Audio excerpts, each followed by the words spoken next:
हे guys, good evening. आ गया है आपका होस्ट एंड दोस्त नीरज लेकर के साथियों सीटेट की मैराथन क्लास के लिए। इसमें साथियों आज हम जानेंगे पर्यावरण पेडागोजी और मैथ पेडागोजी के बहुत ही महत्वपूर्ण प्रश्नों को, जो कि साथियों आपके सीटेट में पूछे गए हैं या फिर आपका जो 5 जुलाई को सीटेट होने वाला है उसमें पूछे जाएंगे। साथियों बगैर बकवास करते हुए सीधे चलेंगे और प्रश्नों को देखेंगे। तो साथियों मोस्ट वेलकम है आप सभी भावी शिक्षकों और मेरे प्यारे भाइयों बहनों का हमारे यूट्यूब चैनल श्री गुरु अकेडमी पर, जहां हम करते हैं आपके सभी टीचिंग एग्जाम्स की फ्री तैयारी कराने का वादा। साथियों एक बार क्लियर करेंगे कि आवाज़ साफ आ रही है ना, और कमेंट करेंगे कि सब कुछ सही चल रहा है। साथियों इससे पहले आपसे रिक्वेस्ट है कि यदि आप चैनल को पहली बार विजिट कर रहे हैं तो सब्सक्राइब कर लें चैनल और बेल आइकन को दबा दें।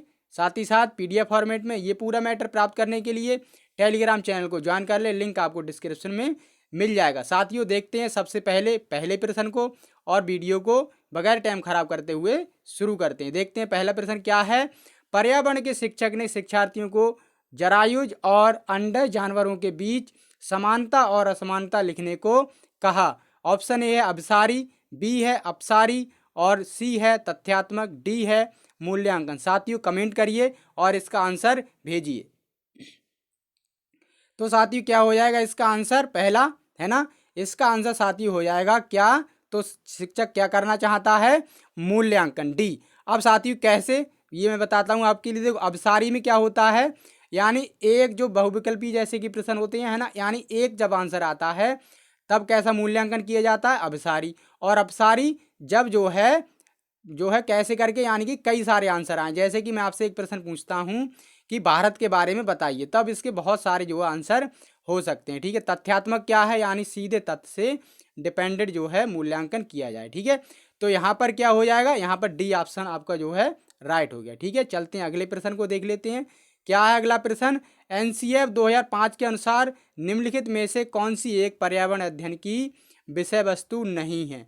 साथियों वीडियो के लिए बिल्कुल कंसंट्रेशन के साथ देखिए, और जो मैं एक्सप्लेन यहाँ पर करता हूँ उसके लिए भी आप जो ध्यान से रखिए, क्योंकि इससे जो है आपके प्रश्न जो इसमें मैंने जैसे मान लो नहीं भी कराया है उसे भी आप सॉल्व कर सकते हैं। लेकिन यदि आप सीधे आंसर लगाएंगे तो वो एक ही प्रश्न आप जो है करेंगे। ठीक है, तो क्या हो जाएगा आंसर, क्या भोजन हो जाएगा, परिवार हो जाएगा या फिर मित्र, है ना, और सी में सौरमंडल या फिर जो है आवास।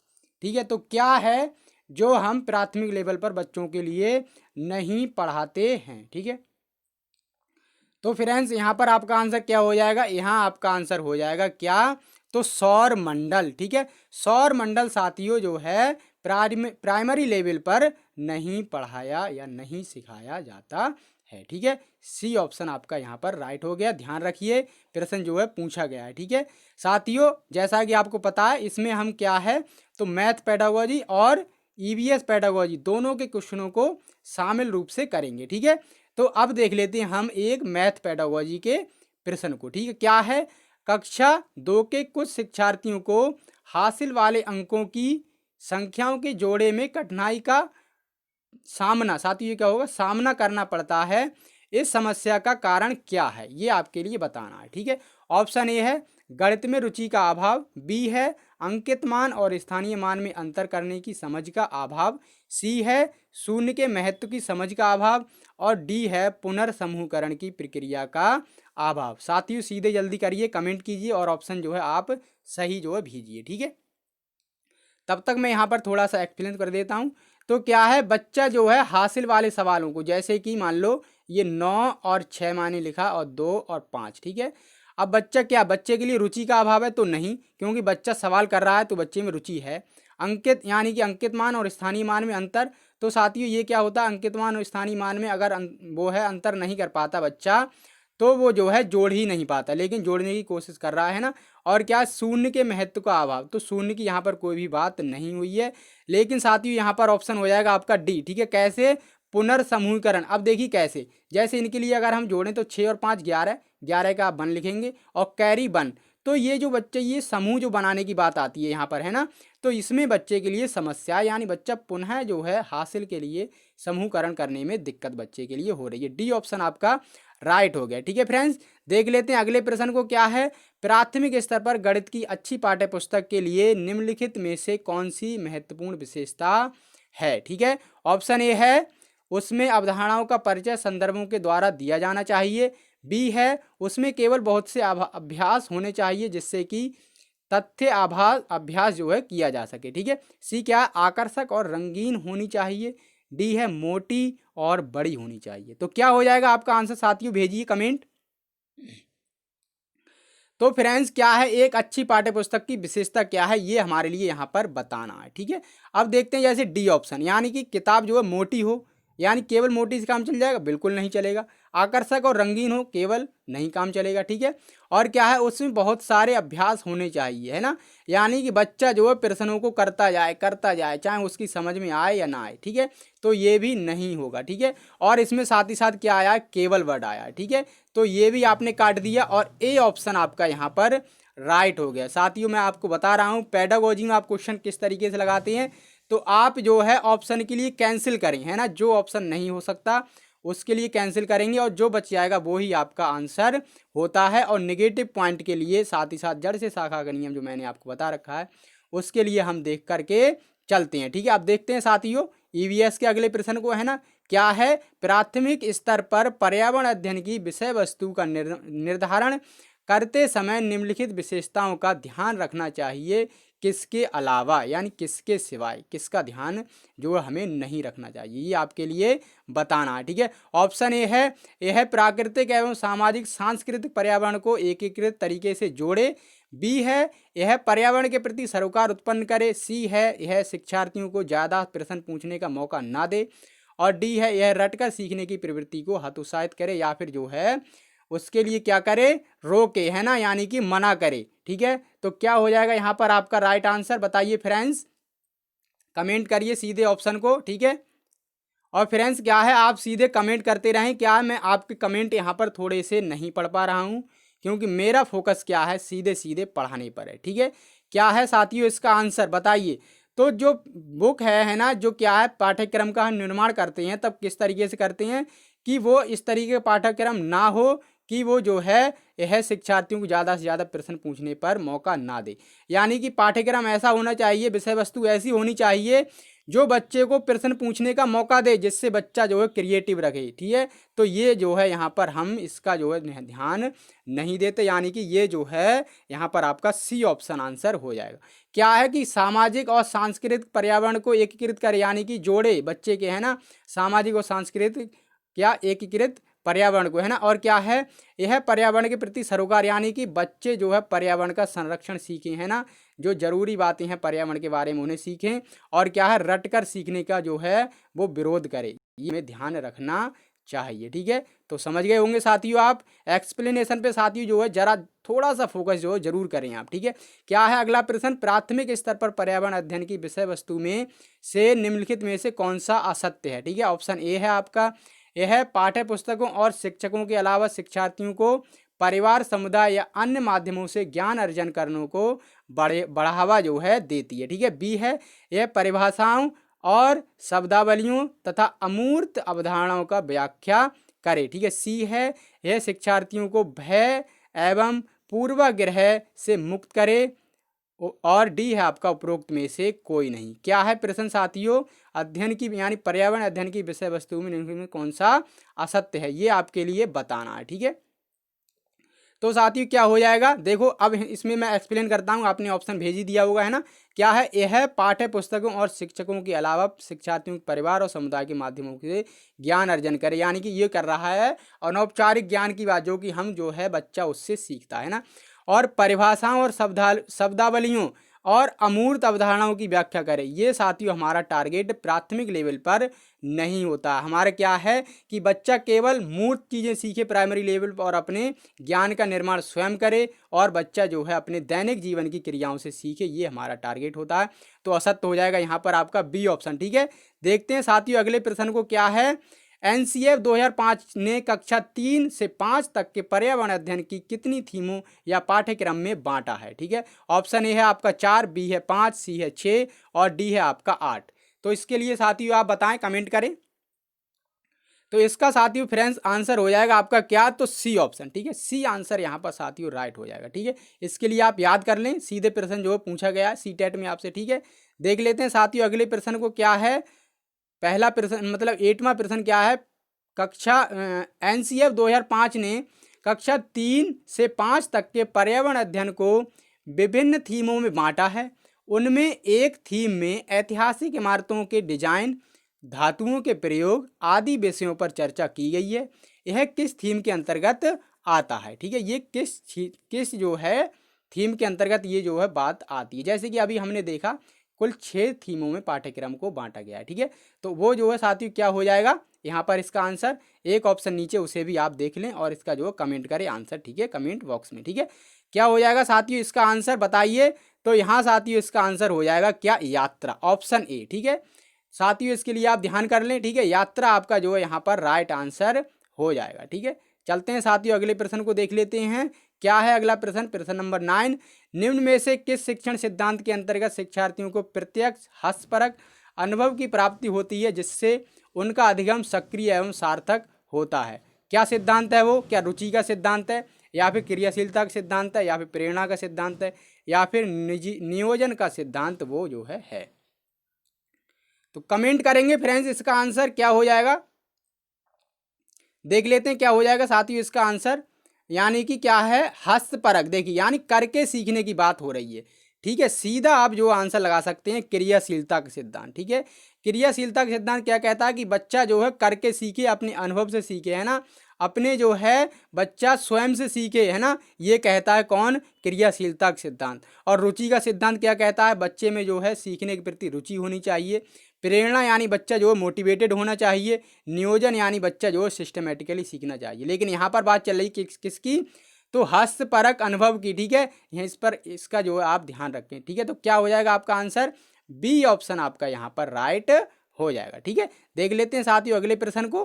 क्या है अगला प्रश्न, कक्षा 4 का पर्यावरण अध्ययन का शिक्षक सचिन दास, है ना, कौन है शिक्षक, शिक्षक आपका सचिन दास, और कौन सी क्लास का है, कक्षा 4 का है। ठीक है, क्या कह रहा है कि अधिगम को सार्थक बनाने हेतु भिन्न भिन्न पद्धतियों, क्रियाकलापों और भिन्न शिक्षण सामग्रियों का प्रयोग करता है।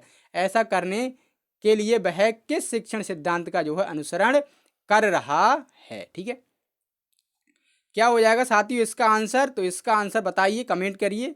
क्या हो जाए, क्रियाशीलता का सिद्धांत, या फिर निश्चित उद्देश्य का सिद्धांत, या फिर व्यक्तिगत भिन्नताओं का सिद्धांत, या फिर जो है अभिवृत्तियों का, या फिर अभिवृत्ति का सिद्धांत? ठीक है, तो साथियों बताइए इसका आंसर, बता ही दिया होगा आपने। अब देख लेते हैं थोड़े से हम एक्सप्लेनेशन को। क्या है कि एक शिक्षक जो है भिन्न भिन्न पद्धतियों, क्रियाकलापों, है ना, और भिन्न शिक्षण सामग्रियों का प्रयोग करता है। ठीक है, तो क्या करता है शिक्षक, यानी कौन से शिक्षण सिद्धांत का वो जो अनुसरण कर रहा है, तो वो इसका आंसर आपका हो जाएगा ऑप्शन नंबर 1। ठीक है, क्रियाशीलता का, यानी क्या है, सामग्रियों का प्रयोग कर रहा है, तो क्रियाशीलता यहाँ पर आपका राइट आंसर हो जाएगा। ठीक है, तो साथियों आपको समझ में आ गया होगा। चलते हैं साथियों अगले प्रश्न पर, देख लेते हैं अपना जो है अगला प्रश्न, प्रश्न नंबर 11। क्या है, अधिगम को प्रभावी एवं सफल बनाने के लिए एक शिक्षक को निम्नलिखित शिक्षण सूत्रों में से किसका प्रयोग नहीं करना चाहिए? ठीक है, ऑप्शन ए है ज्ञात से अज्ञात की ओर, बी है सरल से जटिल की ओर, और सी है अंश से पूर्ण की ओर, और डी है आपका मूर्त से अमूर्त की ओर। ठीक है, यानी किसका, यानी कौन से शिक्षण सूत्र का प्रयोग शिक्षक को नहीं करना चाहिए? तो ज्ञात से अज्ञात की ओर करना चाहिए। क्यों? क्योंकि बच्चे को जो ज्ञात है, जो उसका पूर्व ज्ञान है, उससे जोड़कर हम सिखाते हैं, और जो बच्चे को नहीं पता उसके लिए हम बाद में डिस्कस करते हैं। ठीक है, क्या सरल से जटिल की ओर, यानी जो सरल बातें हैं वो पहले बताई जाएंगी। ठीक है, यानी सरल काम करने के लिए आप पहले कहेंगे। ठीक है, और क्या अंश से पूर्ण की ओर, ये बिल्कुल ही गलत है। ठीक है, क्योंकि पूर्ण से अंश की ओर चलते हैं, ये जो है उल्टा है। ठीक है, क्योंकि क्या है कि पहले आप पूर्ण आकृति दिखाएं। जैसे कि मान लो पेड़ के बारे में आप सिखा रहे हैं बच्चे के लिए, है ना, तो पहले पूरे पेड़ के लिए बताएं, है ना, पूरे पेड़ की पूरा जो फिगर दिखाएं आप, फिर उसकी शाखाएं, उसकी पत्तियां, उसकी टहनियों के बारे में बताएं। ठीक है, तो बच्चा जो अच्छी तरीके से समझेगा। चाहे आप बॉडी के लिए पढ़ा रहे हो तो बॉडी का पहले पूरी बॉडी के बारे में बताएंगे। ठीक है, और उसके बाद में जो है बॉडी के पार्ट्स के बारे में बताएंगे। ठीक है, और क्या मूर्त, यानी कि जो सजीव चीज़ें हैं उनके बारे में पहले बताएं, और बाद में जो अमूर्त चीज़ों के बारे में बताएंगे। ठीक है, तो आपका आंसर कौन सा हो गया यहाँ पर, सी ऑप्शन। ठीक है, चलते हैं अगले प्रश्न पर, देख लेते हैं क्या है अगला प्रश्न। कक्षा 5 की पर्यावरण अध्ययन की शिक्षिका मुहिमी, है ना, मेहता ग्रहों उपग्रहों के विषय में पढ़ाने से पहले शिक्षार्थियों को तारों, सूर्य और चंद्रमा के विषय में पढ़ाती है। वह किस शिक्षण सूत्र का प्रयोग कर रही है। बताइए फ्रेंड्स, इसका आंसर कमेंट करिए। प्रत्यक्ष से अप्रत्यक्ष की ओर, अनुभव से तर्क की ओर, निश्चित से अनिश्चित की ओर, और डी है आपका विशिष्ट से सामान्य की ओर। फ्रेंड्स, जैसा कि आपको पता है, हमने आपका टारगेट रखा है कितना, तो सीटेट में 1 यानी कि 105। ठीक है, तो आप जो है 105 टारगेट प्राप्त करने के लिए वीडियो के लिए बिल्कुल भी स्किप ना करें, ध्यान से सुने। ठीक है, क्योंकि जो है इन प्रश्नों की व्याख्या से आपके बहुत सारे प्रश्न जो है ईजिली सॉल्व हो जाएंगे। ठीक है, क्या है इसका आंसर बताइए फ्रेंड्स, क्या हो जाएगा। यानी एक शिक्षिका है ना, वो क्या कर रही है, ग्रह उपग्रहों के विषय में जो पढ़ा रही है। ठीक है, और इससे पहले चंद्रमा और सूर्य के बारे में बताती है, यानी कि बच्चों को जो पता है, जो बच्चों ने देखा है, जो बच्चों को प्रत्यक्ष जो है उनके संबंध में है, उनके रिलेशन में है, उसके बारे में वो जो बताने की कोशिश कर रही है। यानी कि वो किसका प्रयोग कर रही है, प्रत्यक्ष से अप्रत्यक्ष की ओर। ठीक है, यानी क्या है साथियों, प्रत्यक्ष से अप्रत्यक्ष की ओर यहाँ पर आपका राइट आंसर है। ठीक है, बी है, बी के लिए देख लेते हैं क्यों नहीं है। अनुभव से तर्क की ओर, यानी कि बच्चों ने क्या है साथियों, ग्रहों का कोई अनुभव नहीं किया। मतलब क्या है अनुभव से, मतलब साथ यहाँ पर तात्पर्य ये है कि बच्चों ने उसके लिए छू करके नहीं देखा, उनके लिए चला करके नहीं देखा, है ना, वो तो खुद ही अपने काम करते हैं। ठीक है, तो ये ऑप्शन आपका नहीं होगा, और अनिश्चित से निश्चित ये भी नहीं होगा, विशिष्ट से सामान्य की ओर। यहाँ पर सीधे प्रत्यक्ष से अप्रत्यक्ष की बात जो है चल रही है। ठीक है, देख लेते हैं साथियों अगले प्रश्न को। क्या है अगला प्रश्न, प्रश्न नंबर 13। ठीक है, निम्न में से किस शिक्षण विधि में शिक्षार्थियों में योजना बनाने, उनको क्रियान्वित करने और उसका मूल्यांकन करने आदि कौशलों का विकास होता है। ठीक है, क्या हो जाएगा, किंडरगार्टन, या फिर हो जाएगा आपका मॉन्टेसरी, या फिर हो जाएगा प्रोजेक्ट, या फिर हो जाएगा कहानी। तो बताइए फ्रेंड्स, क्या हो जाएगा यहाँ पर आपका राइट आंसर। तो देखते हैं साथियों, किंडरगार्टन में क्या होता है, बच्चा इसमें जो है खुद अपने अनुभव से सीखता है, जो कि फ्रोबेल की एक किंडरगार्टन विधि है। ठीक है, मॉन्टेसरी विधि क्या है, मॉन्टेसरी में साथियों क्या होता है, बच्चा जो है खेल के द्वारा सीखता है ना। और प्रोजेक्ट विधि में साथियों क्या है, उनकी योजना बनाता है वो बच्चा या फिर शिक्षार्थी, है ना, और क्या है उनको क्रियान्वित करता है और उनका मूल्यांकन करता है, किसमें, प्रोजेक्ट विधि में। ठीक है, तो आपका सी ऑप्शन यहाँ पर राइट ऑप्शन जो है हो जाएगा। ठीक है, किसका विकास हो रहा है, बच्चों का कौशल का, कौन से कौशल का, प्रोजेक्ट कौशल का। ठीक है, तो चलते हैं साथियों अगले प्रश्न पर, देख लेते हैं अगला। तो साथियों देखते हैं अपने अगले प्रश्न को, गणित से संबंधित है ना। गणित की पाठ्य पुस्तकों में अभ्यास समय को क्यों शामिल किया गया है। ऑप्शन ए है आपका पाठ को रोचक बनाने हेतु, बी है आपका विस्तृत अधिगम का अवसर प्रदान करने हेतु, सी है आपका दैनिक जीवन में परिवर्तन करने हेतु, और डी है आपका बच्चों को व्यस्त करने हेतु। ठीक है, तो बताइए क्या हो जाएगा आपका आंसर, कमेंट करिए जल्दी से। और साथियों यदि आपने वीडियो को अभी तक लाइक नहीं किया है तो जल्दी से जो है लाइक कर दें। ठीक है, वीडियो के लिए। ठीक है, तो क्या हो जाएगा आपका आंसर, समय अभ्यास, यानी समय का जो है पाठ जो है पढ़ाया जा रहा है। ठीक है, किसके लिए पढ़ाया जाता है, ये पढ़ाया जाता है आपका विस्तृत अधिगम का अवसर प्रदान करने के लिए। ठीक है, पाठ का रोचक से यहाँ पर कोई भी संबंध नहीं है, दैनिक परिवर्तन आप बिल्कुल ना लगाएं। ठीक है, ध्यान रखें, और बच्चों को व्यस्त रखने की ये तो कोई बात भी नहीं होती है, नेगेटिव पॉइंट है। ठीक है, कौन सा ऑप्शन हो गया आपका यहाँ पर, बी ऑप्शन जो है राइट हो जाएगा। ठीक है, देख लेते हैं अगले प्रश्न को। क्या है, गणित के संकीर्ण यानी कि जो छोटा टारगेट है वो क्या है, किसका, गणित सिखाने का, है ना, गणित पढ़ाने का। क्या संख्यात्मक कौशलों का विकास है, या फिर अमूर्त चिंतन का विकास है, या फिर बीज गणित का शिक्षण है, या फिर उपरोक्त सभी। तो साथियों आप ध्यान रखें, गणित शिक्षण का जो है संकीर्ण उद्देश्य है वो है आपका संख्यात्मक कौशलों का विकास, है ना।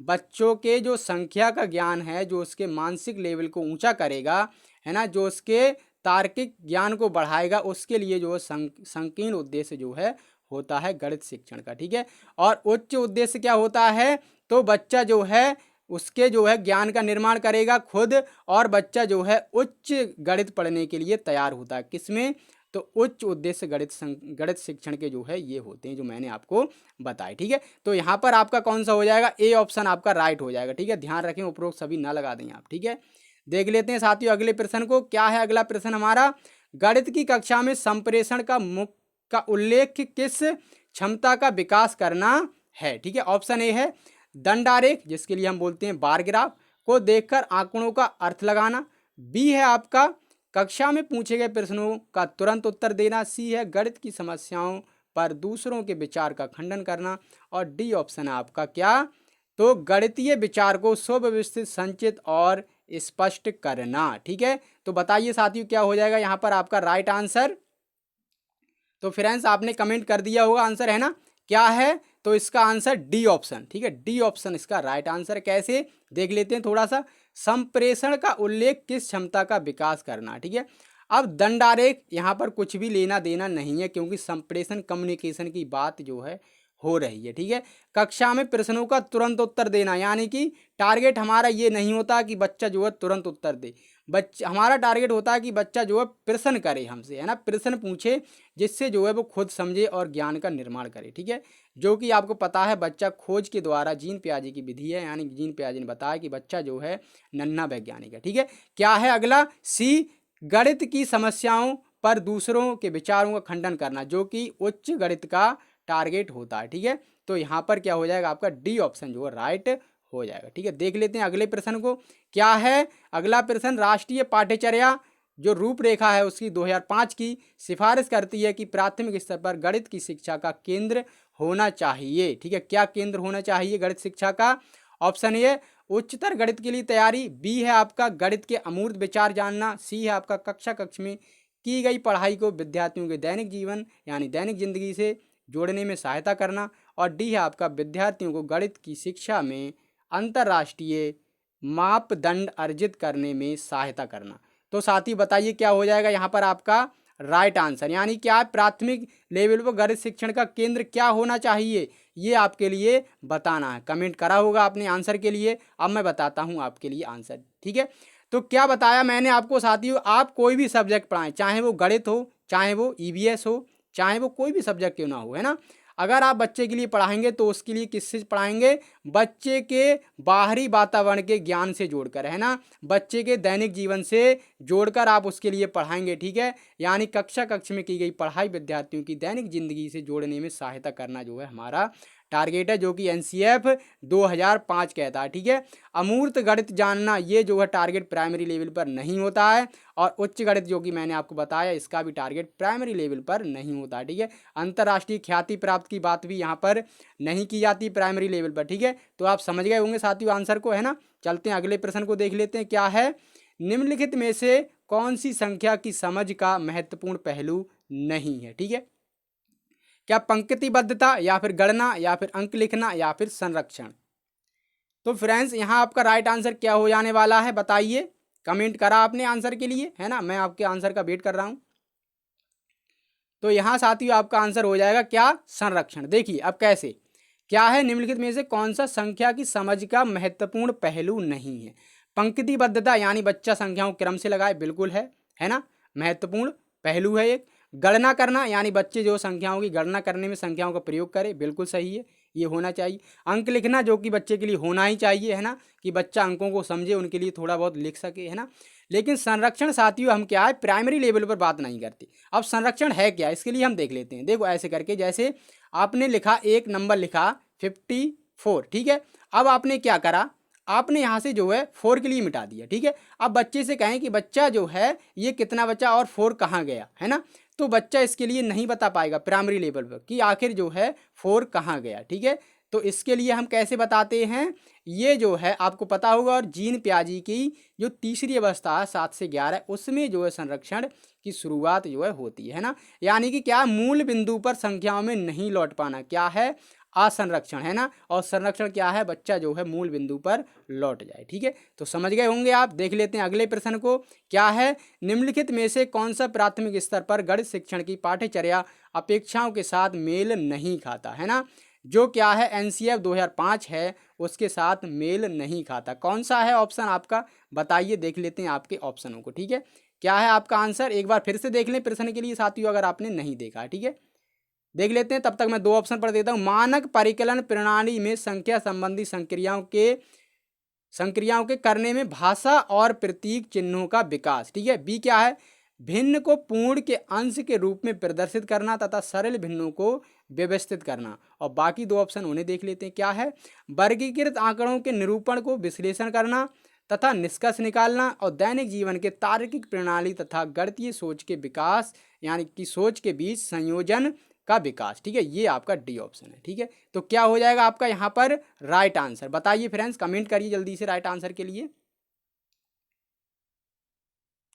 तो साथियों यहाँ पर आपका राइट क्या क्या हो जाएगा आंसर, गणित शिक्षण की पाठ्यचर्या अपेक्षाओं के मेल नहीं खाता। कौन सा है जो मेल यहाँ पर नहीं खाता, मानक परिकलन प्रणाली से संख्या संबंधी संक्रियाओं के भाषा तथा प्रतीक का चिन्हों का प्रयोग, जो कि बिल्कुल ही सही है। क्यों सही है, क्योंकि बच्चों के लिए भाषा का यानी भाषा की जो गणित होती है वो पहले बताई जाती है और वो सिखाई जाती है। ठीक है। बी क्या है, भिन्न को पूर्ण के अंश के रूप में प्रदर्शित करना तथा सरल भिन्नों को व्यवस्थित करना, जो कि बिल्कुल ही सही है। ठीक है, ये हमारा टारगेट होता है। ठीक है, क्या है अगला, वर्गीकृत आंकड़ों के निरूपण तथा विश्लेषण करना तथा निष्कर्ष निकालना, जो कि प्राइमरी लेवल पर टारगेट नहीं होता कि बच्चा विश्लेषण करे और निष्कर्ष निकाले, है ना। इस पर क्या है, हम बच्चे के लिए केवल यानी छोटे लेवल पर हम बच्चे के लिए सिखाते हैं, है ना। उससे विश्लेषण या निष्कर्ष निकालने की अपेक्षा हम कैसे कर सकते हैं। ठीक है, और दैनिक जीवन के तार्किक प्रणाली, ये तो बिल्कुल ही सही है ना। तो यहाँ पर हमें नहीं लगाना था। ठीक है, कौन सा नहीं लगाना था, तो आपका आंसर हो गया कौन सा, सी ऑप्शन। ठीक है, सी ऑप्शन यहाँ पर आपका राइट हो गया। ठीक है, देख लेते हैं साथियों अगले प्रश्न को, क्या है, गणित की शिक्षा का मुख्य ध्येय क्या है। ठीक है, ये बताना है आपके लिए। ऑप्शन ए है बच्चों की गणितीय प्रतिभाओं का विकास करना, बी है ज्यामिति के प्रमेयों और उनके प्रमाणों का स्वतंत्र रूप से सृजन करना, सी है शिक्षार्थियों को गणित समझने में सहायता करना, और डी है उपयोगी क्षमताओं का विकास करना। ठीक है साथियों, ध्यान से लगाइए इसका ऑप्शन। ठीक है, तो साथियों मैं इसको बताऊं, आंसर आपका हो जाएगा ए ऑप्शन। ठीक है, ए ऑप्शन जो है यहाँ पर राइट हो जाएगा। बच्चे की गणितीय प्रतिभा यानी क्या है, बच्चा मानसिक स्तर से ऊंचा हो जाए, है ना, और बच्चे की तर्क करने की क्षमता और बच्चे की जो मनन करने की क्षमता है उसका विकास हम जो गणित के माध्यम से करते हैं ना, गणितीय माध्यम से जो है किया जाता है। ठीक है, ध्यान से लगाएं आप, इसका ऑप्शन ए हो जाएगा। ठीक है, देख लेते हैं अगले प्रश्न को, क्या है, एक शिक्षिका गणित के संप्रत्ययों को सिखाते हुए खोज परक उपागम का उपयोग करती है, विद्यार्थियों की व्यवहारिक क्षमताओं का उपयोग करती है और उन्हें चर्चा में शामिल करती है। वह इस युक्ति का प्रयोग किस लिए करती है। ठीक है, इस युक्ति का वह प्रयोग किस लिए करती है। ऑप्शन ए है गणित शिक्षण के संकीर्ण उद्देश्य की प्राप्ति के लिए, बी है आपका गणित शिक्षण के उच्चतर उद्देश्य की प्राप्ति के लिए, सी है विद्यार्थियों में व्यवहारिक क्षमताओं के विकास के लिए, और डी है आपका एक निश्चित प्रकार की सोच व तार्किक विकास विकसित करने के लिए। ठीक है, तो साथियों इसका आंसर आपके लिए कमेंट करना है कमेंट बॉक्स में। ठीक है, तो उम्मीद करते हैं फ्रेंड्स आपके लिए मैराथन क्लास से काफ़ी कुछ जानने को मिला होगा। यदि आपको वीडियो पसंद आई है यानी ये प्रयास हमारा पसंद आया है, तो आप ज़रूर से ज़रूर कमेंट करके बताएं, जिससे कि हम जो है आगे इसके लिए कंटिन्यू कर सकें। तो उम्मीद करते हैं साथियों आपके लिए काफ़ी कुछ जानने को मिल गया होगा। मिलते हैं अगली वीडियो में, तब तक के लिए मुझे नीरज को इजाज़त दीजिए। धन्यवाद साथियों।